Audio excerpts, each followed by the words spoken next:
I'm endlessly fascinated and curious about the world around us, about business, about politics, about the arts, about culture, developments, social issues, and the people. Most importantly, about the people that are shaping our future.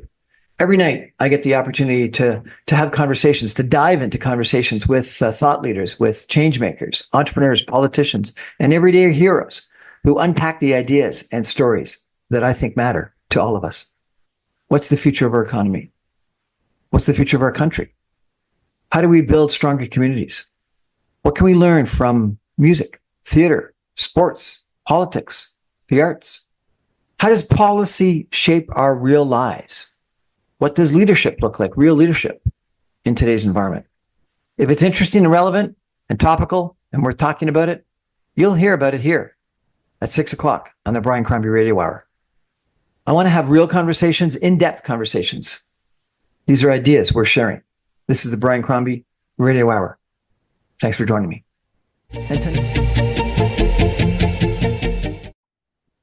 Good evening, everyone, and welcome to the Brian Crombie Radio Hour.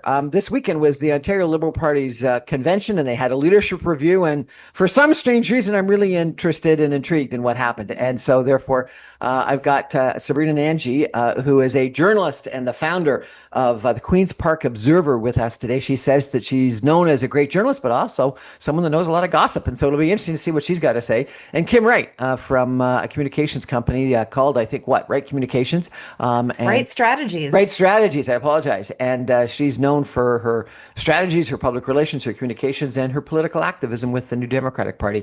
And she was texting me a couple of comments of what was going on this weekend while it was in action. And so I've got some interesting guests for you to hear from today. Sabrina, why don't we start with you? What do you think? What happened? I thought that what I had heard, she was going in, she thought she had 70%, and then it was 61%, and then it was 57%, and then she was going to stay, and then she was going to leave. And tell me what you think happened.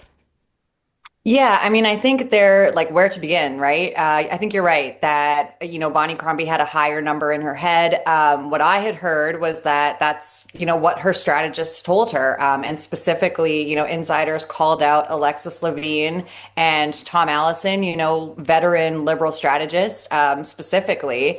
And they said that, her data wasn't the best when it came to delegates. There were, some hundreds of last minute dropouts, which meant other delegates were being promoted. So obviously, at the end of the day, it did not go the way Bonnie Crombie wanted it to. I mean, technically, she got enough to stay on. You only need 50% plus one. She got 57%.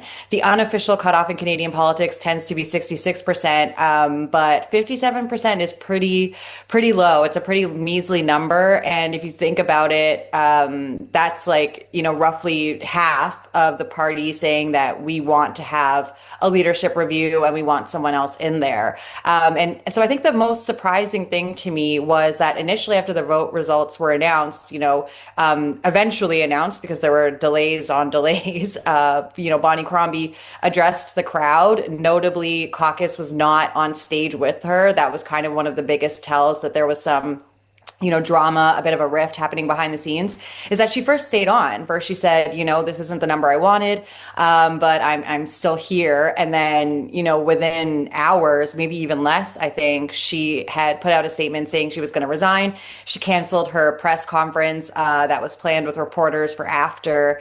And even the next day, during the plowing match, which is obviously a very big to-do in Ontario politics when it comes to the rural parts of Ontario, Bonnie Crombie wasn't there. And one of her MPPs sort of took the lead and gave the big speeches and all of that. So I mean, there was a lot of talk about what was going on because I think her staying on at first, a lot of people told me, this is really untenable. I said to, a high profile organizer in the Liberal Party, what you think it's maybe she tries to hang on for a year and then eventually she has to back off. And they're like, no, think a week. And then within minutes she was gone.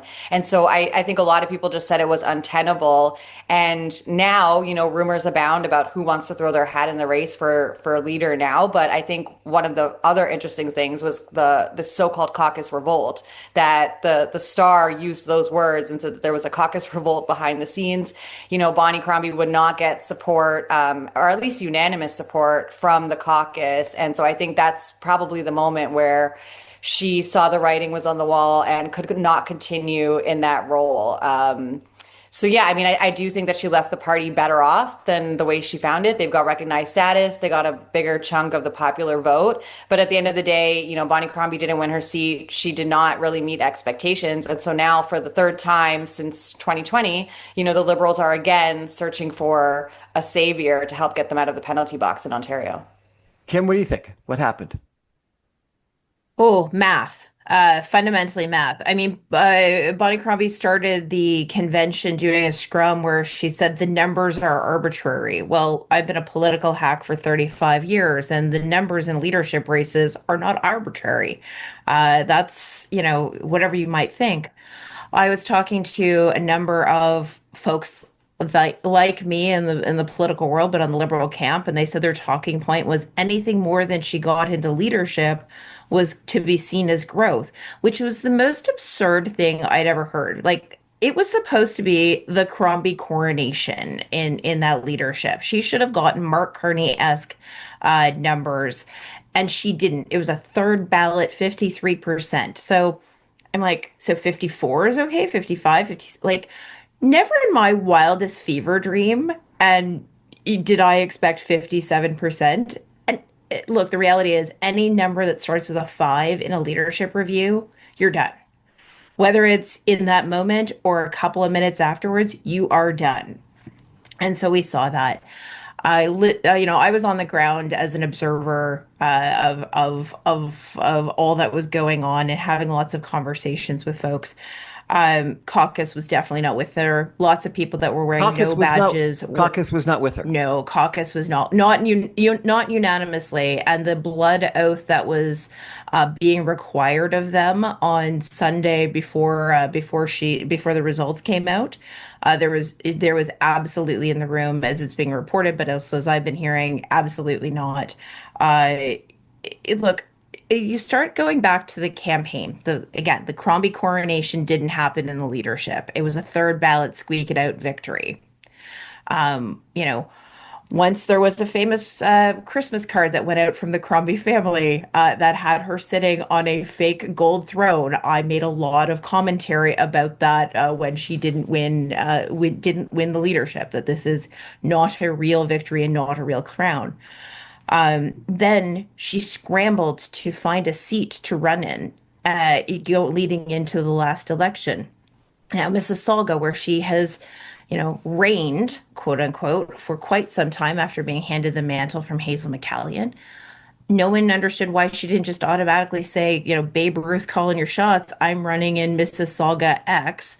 And it was the last possible moment, which led observers like myself to comment, if you can't win your hometown, if you can't win the people who know you, who've blood, sweat, and tears with you, who voted for you in the past, if you are dodgy about running there, you've got bigger fundamental problems. Then there was the bus that had errors on it. If you're going to run on a single issue campaign, get the numbers right. There was a photo that was taken of Bonnie and the launch of that bus that had the word last right behind her head. I don't know if that was foreshadowing or her tourist staff just didn't think about these things, but all of these things continued.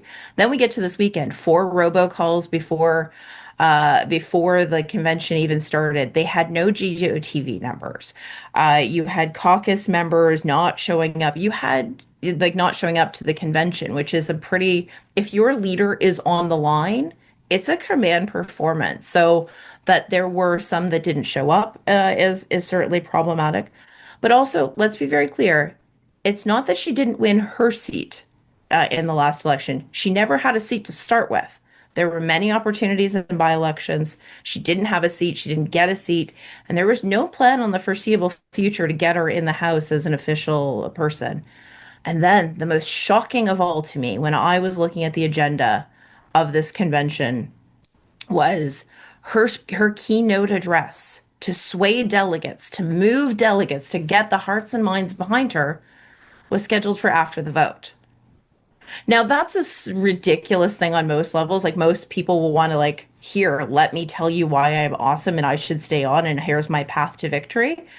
To do that after says to me that her staff already knew that every time she opened her mouth to give a keynote speech, she lost points. We saw this in the run up to the election.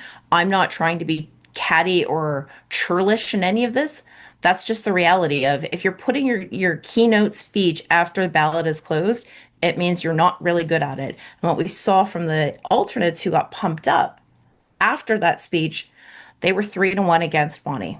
And that Alternates were again 3 to 1. continues to be in touch. How do you know that the alternates were three That to is one? what is being reported is that it was a 3-1. The GOTV numbers were a 3-1 vote against Bonnie, and they'll be able to see that in the entrails. Here's the alternates that voted. If it's then the numbers are the numbers. So as I said at the start, math got in the way of Bonnie. Unbelievable. Yeah, it was shocking all the way through. Sabrina, what do you think? Was her decision, some people think not to run in Milton, where there was a by-election, one of the fatal flaws? Yeah, I mean, I guess like hindsight is 2020, right? But obviously, I don't think that there was really a chance for Bonnie Crombie to show the liberal, party faithful that she can run somewhere and win something. And Milton, she probably had a pretty good shot there. And to Kim's point, even the Liberal Party's own campaign postmortem said that the fact that she was waffling and took a very long time to decide which Mississauga riding she was actually going to run in, her not only herself but also the other candidates. Like she didn't win her seat, she didn't gain a seat, because she didn't have one to lose. But they didn't win any Mississauga seats, and so for the Liberals to not get even a single spot there and it all to be PC, I think was, probably arguably one of her biggest sins, according to like a lot of liberals that I spoke with. So, Kim, sounds like it was a bunch of problems for a long time. Do you think that her organizers didn't anticipate this? They didn't prepare her for it. What's your sense of things? I don't know if it was they were overconfident, and remarkably ill prepared for how GOTV and voting actually works. But there's some seasoned pros in there that some of them had been sidelined, some of them had been brought in. But you could tell the vibes were not like, woo woo, she's gonna win this by all the votes, right? It's the same vibe I saw on the floor when she won the leadership. They're like, whew, oh boy, maybe we can survive this. And whew, oh boy, maybe we can survive this is not, I'm about to become the next premier of the province of Ontario. And so that lack of swagger, the lack of organization, the lack of seasoned pros being able to figure out how to properly position this is something. The fact that she went up on that stage after the numbers were released, frankly, was just always going to put her into a box on Sunday afternoon, especially when they had known for hours what the number was. So Catherine McGarry, who is now the returning president and former MPP, does the speech. Here's the numbers, and Bonnie's going to lead us into the next election. Here she is, but she comes back up on stage with the family and says, "Yep, I'm here. It's not what we wanted, woo woo, but woo woo, we're gonna get this done." And then cancels her scrum. To Sabrina's point, like all of this, and I'll say the collective on the floor, whether it was MPPs not on stage or collective from a bunch of people, what even Bonnie supporters going, what the F? Like, there's no way. There's no way you can actually stay. We'll try to spin this because we're good soldiers, but nope, nope, nope, nope, nope, nope, nope. And the collective gasp of the audacity of trying to stay on was just not tenable. And by all reports that we're hearing coming out of that blood oath ceremony, she got a very rude awakening of, caucus members allegedly saying they'll sit as independents rather than let her continue.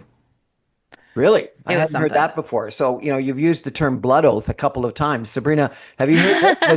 Was there really a request for a blood oath that some people said they would not sit as liberals, they would sit as independents? Seriously? Yeah, that's I'd heard the same thing. The Star had reported it too, and that's one of the things that also stood out to me. MPPs I spoke with, who did not want to go on the record, they basically said, we can't back Bonnie, especially not unanimously in the way that they did after the February election. That they weren't ready to do that then and there, at the very least, and. Well, the way one MPP put it to me was that, like, imagine I'm just going to be going back to my riding every weekend, and all I'm going to hear from liberals is, how dare you endorse Bonnie? Like, look at her numbers, and that was a nightmare scenario. It was going to detract from, the work that they were doing. And interestingly, caucus actually pushed back on the Star's report, sort of giving more oxygen to the infighting, which I think is really just starting right now. And they put out a statement saying there was no caucus revolt. We really appreciate Bonnie and everything she's done for us. She was the spark that our party needed. But don't forget, she's still leader right now, and there's going to be no interim leader unless something changes. And I think that is potentially very problematic. I mean, first of all, Bonnie Crombie is still going to be the face of fundraising for the party. And while she is a relatively good fundraiser for the Liberals, I can't imagine anyone who wants to fork out big bucks to go mingle with, a leader who's already on her way out the door. And then also she doesn't have a seat in the House. So, even though she'll be there potentially to scrum with reporters and comment on whatever Doug Ford is up to, she wasn't at the plowing match the very next day. I think, she was probably going to get a lot of questions about the leadership and what went down there. And so maybe it was on purpose that she avoided the media, but she doesn't have a seat in the House. So, John Fraser, who's been interim leader twice now, is actually the lead parliamentary point person for the Liberals already. And so I think that her staying on until, a new permanent leader is picked, which I'm hearing could be as early as 6 months, but really who knows, is also going to be problematic. So I don't know how long that's really actually going to last, but I think that's something that's also creating a lot of tension in the party that is now trying to move on quickly, maybe from the Bonnie Crombie era. Kim, does this interim situation make any sense? No, it really doesn't. And I'm not. I was listening to a country music radio station in Durham that I listened to in the mornings, um, and they're like, and Bonnie Crombie has decided not to go to the international plowing match. And I started laughing because one, she has made it very known to people, sometimes on the ground at the plowing match, her disdain for being there, and I wasn't really surprised. And then it's like, okay, are you just cashing a paycheck at this point? And I think that the Liberal Party will be tired of that very quickly. If you're not raising money, if you're not raising organization, it becomes an albatross. And I'll give the comparison. The New Democrats got rid of Tom Mulcair federally in 2015, and he stayed on for like over a year. And it was such a drag on the party and on the leadership. It's like, no, go away now. We've said go away now. You've said you're going to go away now. It's not like she was coming off of being immensely popular and a real vote getter and a real draw. Even at the leaders' dinner in June, she wasn't really the keynote. You see photos from on stage, and she looked like she had just come from a community barbecue, not a big going to a big gala dinner celebrating and raising money for her and her party. Steph Smythe looked much more like she was the leader in charge than Bonnie did. So it's all these visual cues. I don't think she stays on as Liberal leader. I think she's, looking for the next landing. And look, politics is hard. Politics is very hard. They pick apart people like me, people like Sabrina, people like you, Brian. We pick apart every aspect of a politician and their family's life. I have no doubt that there will be a moment when she's writing her book that she'll be happy to be done with the constant criticisms of which handbag she was using or not. And she gave a lot to this country, this province, the GTA, the city of Mississauga. She has given a lot, and I will give her her flowers for the things that she has done and the way that she has helped build community. Now it's time to come off the stage, let somebody else be interim leader. I don't think John Fraser ever threw out his acting leader cards, business cards. So we'll see. There'll be lots of people who speculate whether they're in or out. Ironically enough, or maybe not ironically, in the Alanis Morissette just got a degree, so I always have to be careful how I use ironic. Um, Bonnie and Jeff Lehman were sitting at the back of a posh restaurant in Ottawa during the Association of Municipalities conference. It's like, what's going on here? This seems a little like to do it the restaurant called the Shore Club. And if anybody has been in Ottawa, you don't go to the Shore Club not to be seen. So the fact that they were holding court in the back and having a head to head raised some questions. Certainly, Jeff is a name that is talked about as potentially throwing his hat into the ring. So lots to see, but I don't think she should stay on as leader. We're Oh, going to take look, a break. as a new Democrat, keep staying. Keep But staying. We're going to take a break for some messages. We're going to be back in just 2 minutes with Sabrina Nanji and Kim Wright. Stay with us, everyone. We're talking about what happened. There was 200 minutes, actually. I want to find out if either of you know what happened during those 200 minutes and what changed. Was it the blood oath? Was it a caucus revolt? Was it some advisors? 200 minutes. Stay with us, everyone. Back in 2. Welcome back, everyone, to the Brian Crombie Radio Hour. I'm really interested in what happened this past weekend because it's one of the first Ontario Liberal Party conventions that I haven't attended in a long time. And I wanted to be there, but I wasn't there. And so it's interesting for me to try to figure what happened. There were 200 minutes, supposedly, I understand, between the time that she said that she was going to stay on and the time that the announcement came out that she was going to leave. And I'm wondering if any of you know what happened during those 200 minutes, because, while you say that there may have been some disagreement from caucus ahead of time, she sounded like she was going to stay on. And it was a pretty powerful, comment and commitment that this isn't the final act or something like that she said from the stage. And then yet 200 minutes, which is not a short time, but it's also not a long time. It's not minutes. It's more than hours. She announced that she was going to resign. Who persuaded her? Sabrina, do you know?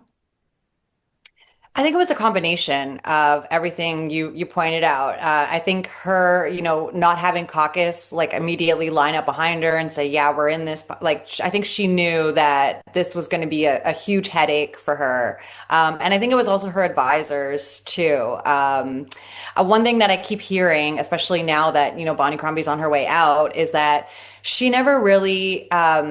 I guess took the opportunity to tell people about her, why she's in it, why she wants to be leader, why she wants to be premier. There's a lot of the let Bonnie be Bonnie folks out there, but I think also there's like too many cooks in the kitchen, and it's a lot of people that were around her. Maybe you can call it bad advice or, false expectations, but I think that had to do with a lot of it. And then I think, from what I hear from people close to her about personally, I think she is maybe kind of done, was kind of like done with it. One of her biggest moments of applause was when she announced that she was going to be a grandmother, that Natasha was expecting. So congratulations also to you, Brian. And so she seemed really like happy and genuinely happy about that moment. And so I think that maybe now for her, she probably had some a moment of reflection where she just maybe thought she was done with all of this, lukewarm response and not maybe being able to hit where she wanted to hit. I mean, initially, months ago, she had like, I guess, suggested she had been sold like a bill that never really came to fruition, that a lot of people made it seem like it was going to be a lot easier for her to take on Doug Ford. And I think she wasn't fully prepared for that. The old joke is that if you can't be Liberal premier, you go and run for municipal mayor like Stephen Del Duca. So I don't know what's next for Bonnie Crombie, but I think for now she's like happy to be grandma and take a time out. Kim, usually there is somebody that finally gets through. Chrystia Freeland may have done it in a negative way with Justin Trudeau, but usually there's someone that actually persuades the candidate or the leader it's time. Do you think it was just caucus and the blood oath? Do you think it was a key advisor? What do you think? I think it was a combination of things. I think reading that room, even her most ardent supporters didn't see a path for her to actually staying on. Let her have her grace of exiting on her own terms, but no one I spoke to could see a path forward for her. Yes, there was caucus unrest, although you can manage that if your leadership, you feel secure in who you are and what you want to do.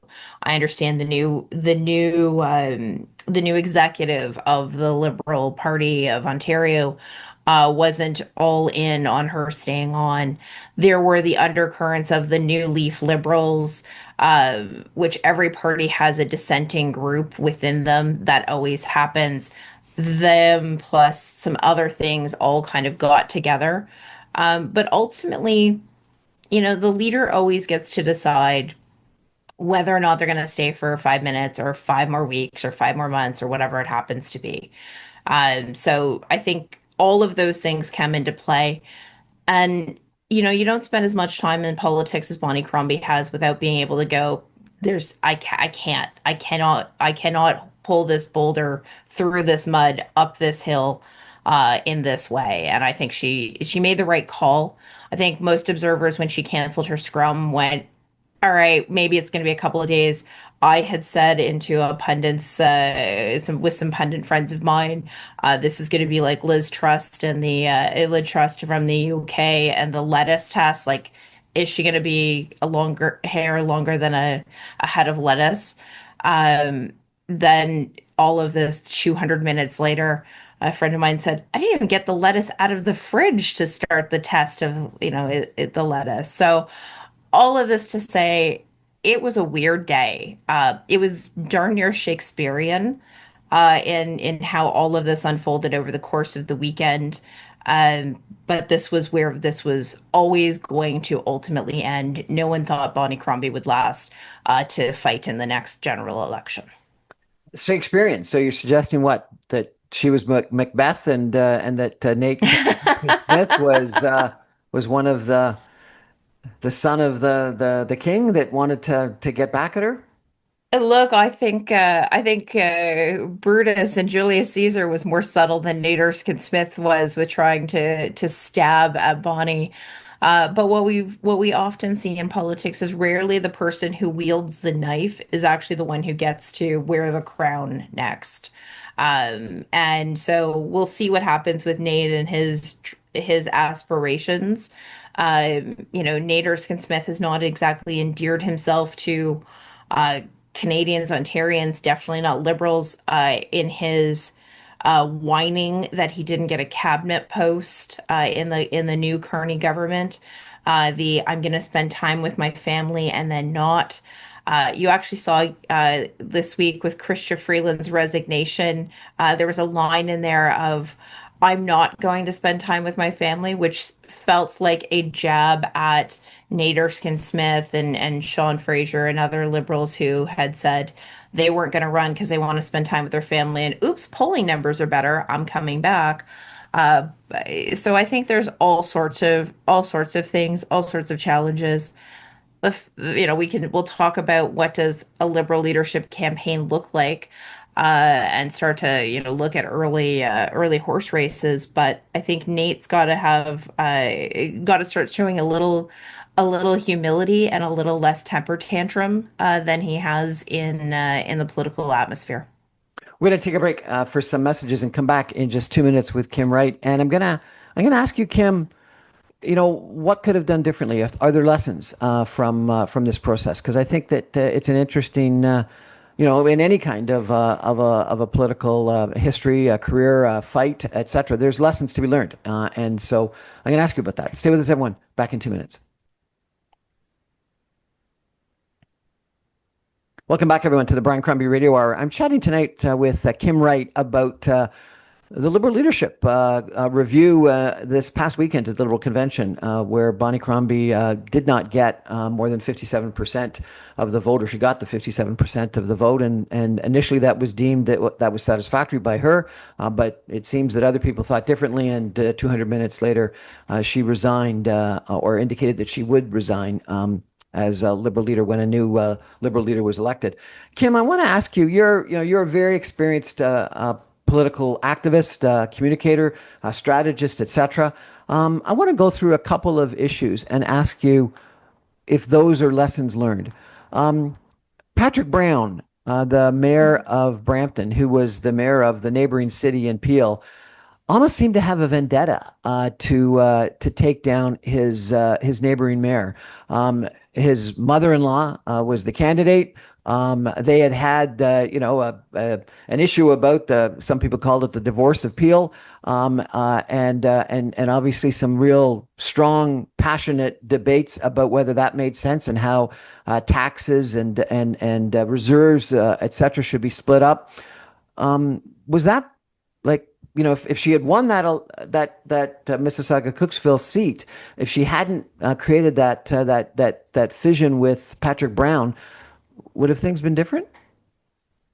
Well, I think, first of all, the on again, off again Peel divorce feels a lot like Elizabeth Taylor and Richard Burton. And I don't know where this is ultimately going to end. Um, but parking all of that, Patrick is a fierce competitor, and Patrick is a fierce conservative who, look, his runs for premier are not done by any stretch of the imagination. Whether it's 5 years, 10 years, whenever Premier Ford hangs them up, but we'll certainly likely to see a Patrick Brown candidacy again under the PC party banner. Their dislike of each other, I don't know what started that.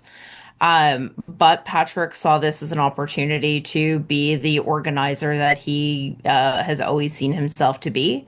And I know the amazing woman who ran the PC party campaign in Mississauga Cooksville. She's a hell of a good strategist and a hell of a good campaigner. They had lots of resources, and that was true all the way through. I think there are lots of things that, first of all, as I said earlier, not picking her seat, whether it was going to be Mississauga, Cooksville, or some other place in Mississauga, not pointing that out well in advance of the campaign definitely hurt her. And especially when you have the comparison of, Bonnie probably won't win a seat, similar to Stephen Del Duca wasn't going to win his seat in Vaughan. And then you have Marit Stiles, the NDP leader, who won Davenport by some 14,000 votes, right? Like the electability question became front and center. The Bonnie versus Patrick blood feud, the mother-in-law, again, Shakespearean almost, but ultimately not picking a seat early and claiming that as her seat really put her on the back foot all the way through the campaign. I think there's a lesson about making friends in politics, even Oh, in absolutely. regards to friends in other parties, and the fact that that clearly was not a friendship, and I think it goes farther in regards to Carolyn Parrish, her successor as mayor Yeah. of Mississauga, who some people thought would come out and actively support the candidacy and did not, and some councillor members, etc. So the council didn't appear to be. There were some exceptions, of course, liberal activists that were on city council, but you didn't have that kind of support from the neighboring mayor and the neighboring council members that one would have expected. Let's talk about Milton, because I think No, but not at all. But it's a valuable point, Brian. Politics, well, we often have our teams. I can say for my own in my own life, my husband's a conservative. I have friends in liberal land, conservative land, and New Democrat land. I relish those relationships, those friendships, those conversations. Those people who I know if I ever decide to put my name on a ballot, While I am not their brand necessarily of party and flavor, they would be there for me. I don't, I didn't see that during the provincial election. I didn't see lots of people who across party lines or even within party lines, within Liberal land, coming up and wrapping themselves around Bonnie's leadership. And that became a question mark too. If the people who know you, the people who've known you and fought alongside you for years, built things, built community, aren't showing up with you, what does that say? And there were a lot of times this weekend that she was not surrounded by a phalanx of friends and folks, but rather with family, and that gave certainly an impression as well. I was intrigued that yesterday I saw you post, I think, a picture with a conservative that I've had on my show at the plowing match. So, I guess that's true that you've got some friends in conservative land, even out at plowing matches. And I think I've seen you out at Stampede doing similar kinds of things. Absolutely. There's a photo with me and Danielle Smith. Goodness knows how that happened. But you have to be able to find friends across the spectrum. And frankly, the premier does that quite well. We had seen him in his first campaigning with Hazel McCallion. We have seen him, campaigning with Chrystia Freeland. Well, and You bragging gotta about late night drinks in the cottage with the premier. and exactly. I don't think it's going to get him a tunnel, but it's good he has these drinks. But your comment about people from another party. I want to ask you about that as well because it goes too far almost at some point in times. Let me ask you about this. So, Doug Ford had some very nasty personal attacks against her, and then the day before the election, he actually showed up in her riding at the Polish church. She's Polish, and so it was like really a I don't know what you call it, a finger or something like that to someone to come to their riding. And not just in their riding, but to go to the big Polish church in their riding, which is her ethnicity.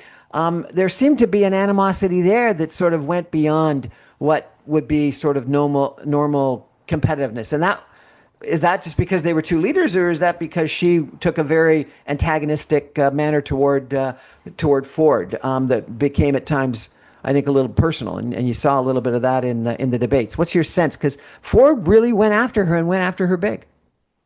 Yeah, Ford does that, right? You look at the polling, you look at the data, and you go, all right, how can I make sure that potentially marginal win? And we saw this where, some of the seats were held by, a couple of votes, not hundreds of votes. So you go in there and you make the big swings. We saw this in the Hillary Clinton versus Donald Trump, presidential, where he went into what should have been key Democratic areas. You go in, you take your swing, and you don't leave anything behind. Does it feel like it's a personal attack? Yep. For the same reason in campaigns, sometimes we make sure that we make sure there's a giant sign outside of the front door of your competitor, right? Like these are things we do in politics. Did it feel personal? Probably. Was it a bit personal? Yeah.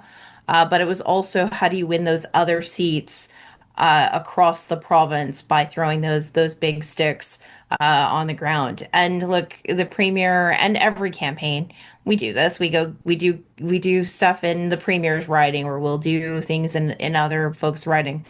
And Miss Crombie had no compunction about not doing that to Marit Stiles and the NDP, going right into holding things in their ridings too. Like, it's politics. We can be mad about it. We can think, that feels like dirty pool, but this is just politics. And if you want to have the big chair, you got to go everywhere. I don't know. I don't know if I agree with you. I think that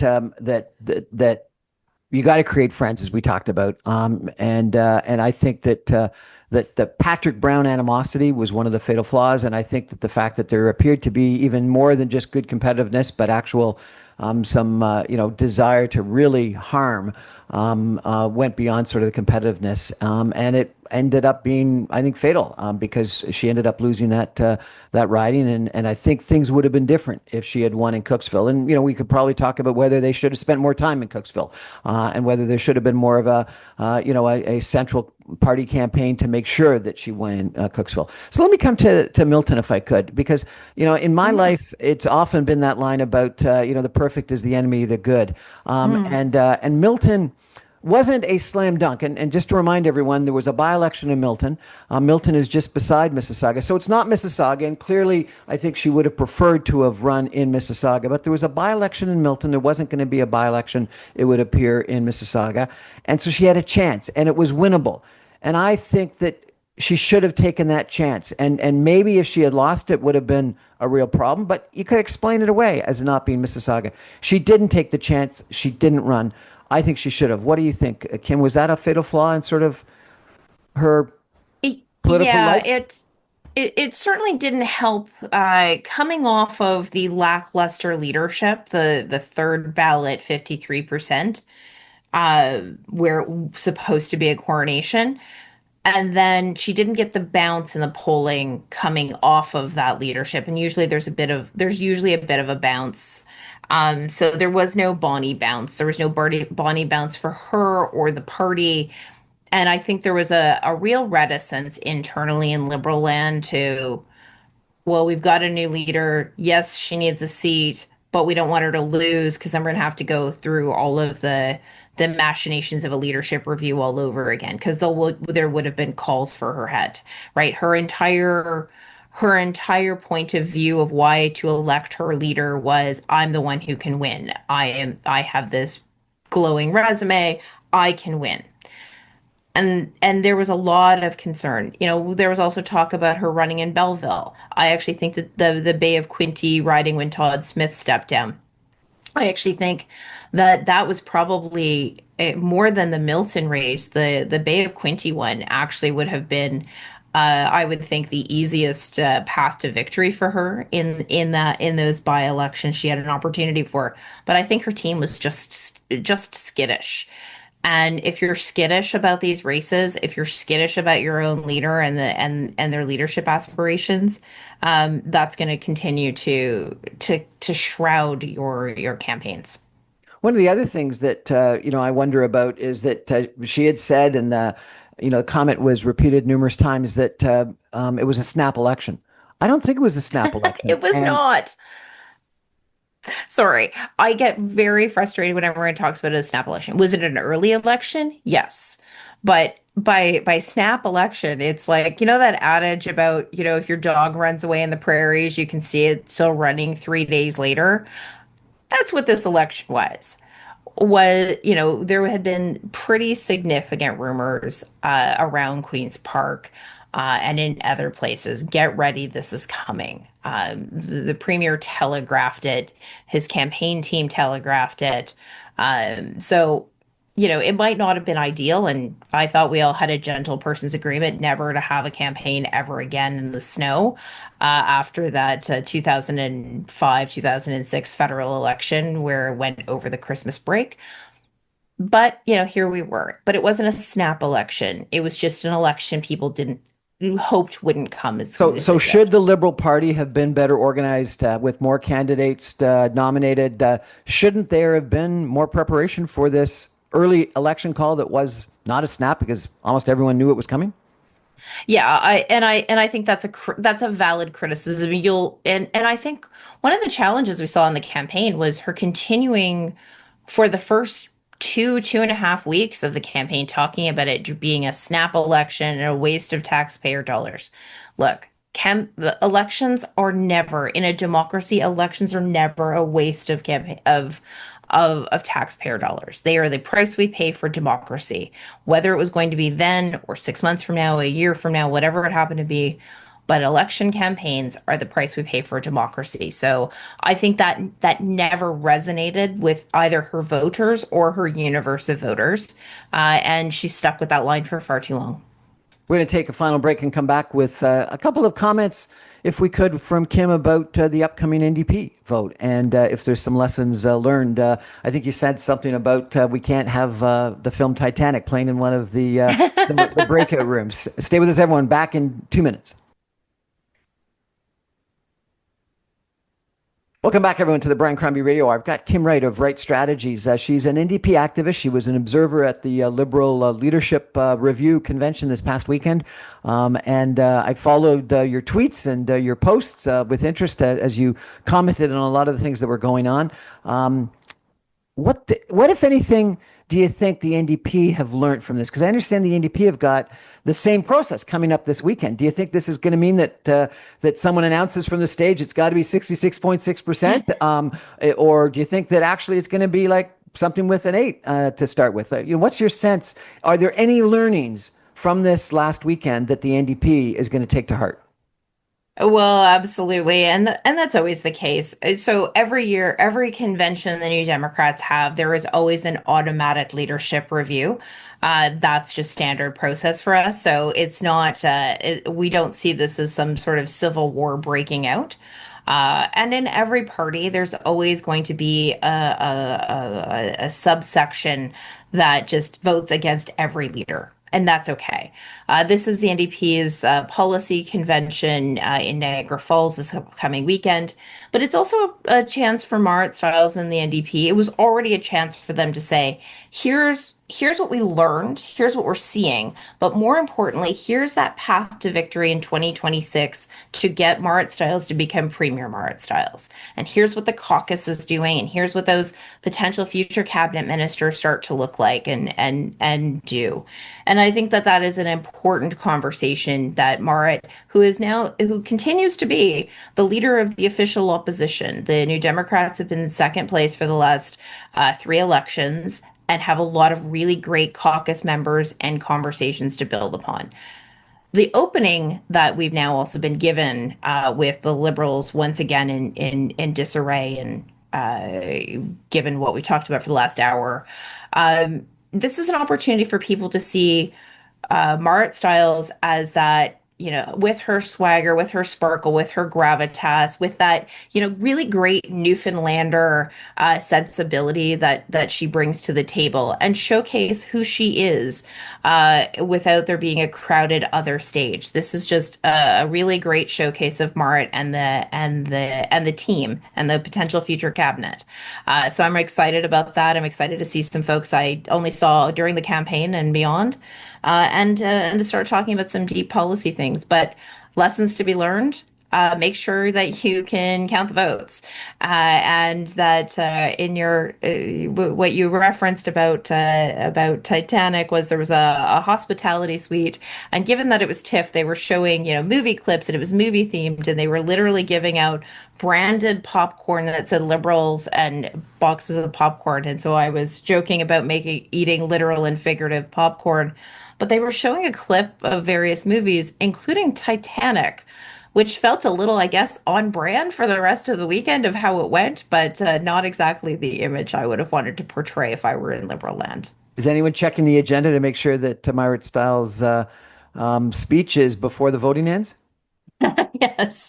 Yes, Marit is a wonderful speaker. She connects with people. One of the great things about Marit is that she has actually done those conversations across the world. But I first met Marit when she was a researcher for the party. She has done every job, whether it's been a researcher, staffer, president of the federal party, and then became, an elected official. So she's got deep roots in the NDP, but also deep roots across the country and with folks across the political spectrum. So I think you're going to see a lot more of her and her gravitas and her sparkle as we go forward. Last question. What do you think the number's going to start with? What number? Sure as hell ain't going to start with a 5. So we'll go from there. But no, I'm excited about this. But to anybody for future aspirations, I apparently Prince Charles, now King Charles, once asked Joe Clark, why 67%? Like, why did you set that number? And it really just became the head scratcher. But look, if 2/3 of your party aren't keen on where you're at, you should be looking for a new job. Kim Wright, thanks so much for joining us. I really appreciate it, and I really appreciated your tweets and your social media posting during the weekend. I think that you gave a flavor for what was going on during the weekend convention that is very helpful to people. It was very helpful to me. So thanks so much. You're very welcome. And for liberals out there who aren't sure where their progressive home is, I truly invite you to look at Marit Stiles and the NDP. They are a home for you. That's our show for tonight, everybody. Thank you for joining. I guess my final thought is there are some lessons to learn. I think that creating that enemy or that vindictive situation with Patrick Brown, the mayor of the neighboring city, was a mistake. I think not running in Milton and or Eastern Ontario, as Kim mentioned, it wouldn't have been the perfect scenario, but it was a pretty good scenario. And I think you've got to take risks. And I think you got to be in the legislature or the House of Commons, and not being in the legislature or the House of Commons, I think was a fatal flaw. I think the speech timing that Kim talked about was probably an issue. Counting votes and making sure the fact that you had 400 delegates that didn't show up, and that you had to move alternate delegates into positions clearly messed up whatever vote counting you might have had, and so therefore counting not just the delegate votes but the alternate votes is key. And then. I think back to, Obama bringing Hillary Clinton into his cabinet. You think about Team of Rivals, that great book about Lincoln. There's something about not reaching out to your rivals and including them in the tent and making sure that they're not going to be dissidents for a long period of time. I think in politics, like in business, like in lots of things in life, you got to make some friends, and that's critically important. And friends even with people that have got very different points of view. And if someone opposes you and they're in your company or in your tent, in your party, got to still reach out to them and try to make a common cause. Anyway, I think there are some lessons that need to be learned here. Thanks for joining me, everybody. That's our show for tonight. Good night.